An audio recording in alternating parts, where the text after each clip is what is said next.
بسم اللہ الرحمن الرحیم نحمدہ ونصلی ونسلم علی رسولہ الکریم اما بعد۔ وضو کرنے کے بعد تولیے کے ساتھ اپنے اعضائے وضو کو صاف کرنا، وضو کے پانی کو خشک کرنا، کیا شریعت مطہرہ میں اس بارے میں بھی کوئی رہنمائی ملتی ہے یا نہیں ملتی؟ اس سلسلے میں یہ بات یاد رکھیے کہ اس میں علماء کا شروع سے ہی اختلاف رہا ہے، بلکہ صحابہ کرام علیہم رضوان میں بھی دو طرح کے طبقے ملتے ہیں۔ ایک وہ جن کا موقف یہ تھا کہ یہ رسول کریم صلی اللہ علیہ وآلہ وسلم سے ثابت ہے، دوسرے صحابہ وہ تھے جو کہا کرتے تھے کہ نبی کریم صلی اللہ علیہ وآلہ وسلم نے اس سے منع کر دیا تھا۔ تو دونوں احباب کی جو دلیلیں ہیں وہ میں آپ کے سامنے رکھتا ہوں، پھر اس کے بعد نتیجہ کلام بھی عرض کرتا ہوں۔ سب سے پہلے امام ترمذی رحمۃ اللہ تعالی علیہ نے جامع ترمذی میں تولیے کے ساتھ یا کسی بھی کپڑے کے ساتھ وضو کے پانی کو خشک کرنے کے جائز ہونے پر دو احادیث مبارکہ ذکر فرمائیں۔ باب نمبر 40 ہے اور حدیث نمبر ہے 53۔ حضرت سیدہ طیبہ طاہرہ عائشہ صدیقہ رضی اللہ تعالی عنہا فرماتی ہیں، حدیث کے لفظ ہیں، وہ کہتی ہیں کہ کانا لرسول اللہ صلی اللہ علیہ وسلم خرقۃ ینشف بہا بعد الوضوء۔ نبی کریم صلی اللہ علیہ وسلم کے پاس ایک کپڑا تھا، حضور اس کپڑے کے ساتھ وضو کرنے کے بعد اپنے جسم کو خشک کرتے تھے، یعنی اس کپڑے کے ساتھ وضو کے پانی کو خشک کرتے تھے، اپنے وجود کو صاف کرتے تھے۔ یہ حدیث نمبر 53 تھی۔ اور حدیث نمبر 54 کیا ہے؟ اس میں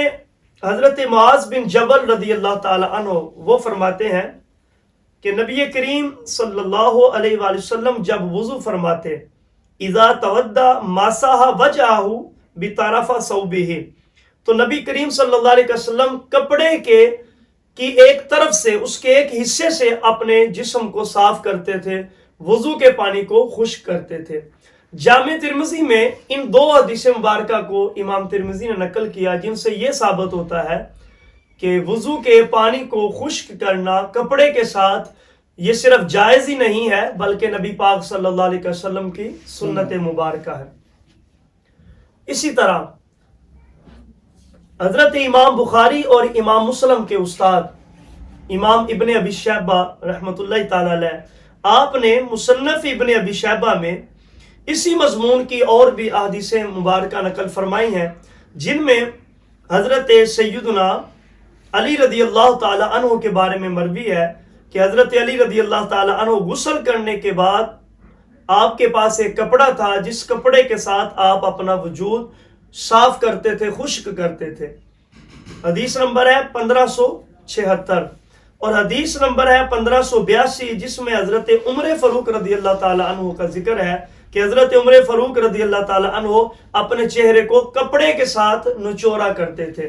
کپڑے کے ساتھ وجود صاف کر کے پھر اس کپڑے کو نچوڑتے تھے۔ تو یہ وہ دلائل ہیں جن سے یہ ثابت ہوتا ہے کہ وضو کرنے کے بعد تولیے کے ساتھ، کپڑے کے ساتھ، یا غسل کرنے کے بعد تولیے اور کپڑے کے ساتھ اپنے وجود کو خشک کرنا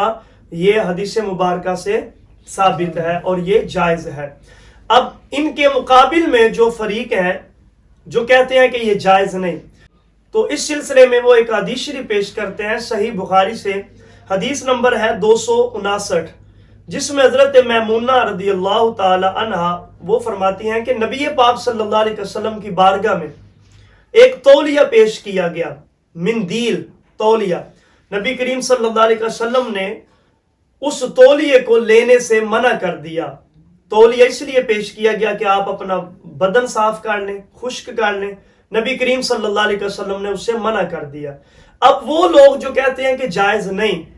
وہ یہ دلیل پیش کرتے ہیں کہ نبی پاک صلی اللہ علیہ وسلم نے اسے منع کر دیا تھا۔ ملا علی قاری رحمۃ اللہ تعالی علیہ نے بخاری کی شرح کرتے ہوئے عمدۃ القاری میں اس مسئلے کو نقل کیا اور آپ فرماتے ہیں کہ حق یہی ہے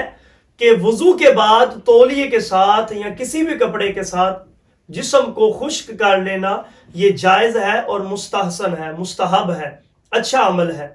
اور وہ اس حدیث کا جواب دیتے ہیں جس حدیث میں یہ ہے کہ آپ نے تولیہ واپس کر دیا. وہ فرماتے ہیں کہ اس میں احتمال ہے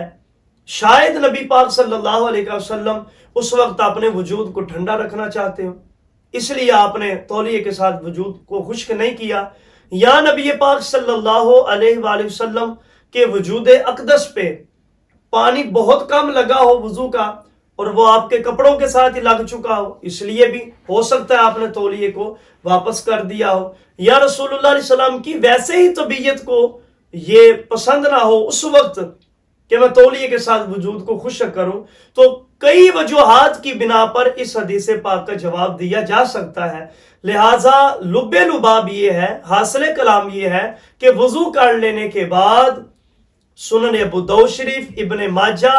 جامع ترمذی، مصنف ابن ابی شیبہ، ان تمام حدیث کی کتابوں سے حدیث مبارکہ یہ ثابت ہیں اور یہ ملتی ہیں جن میں الفاظ صریح کے ساتھ یہ موجود ہے کہ نبی پاک صلی اللہ علیہ وآلہ وسلم وضو فرمانے کے بعد تولیے کے ساتھ ایک کپڑے کے ساتھ اپنے وجود کو خشک کیا کرتے تھے. اللہ تعالیٰ مالک کائنات مجھے آپ سب کو حق پہ قائم رہنے کی توفیق عطا فرمائے. السلام علیکم ورحمۃ اللہ وبرکاتہ.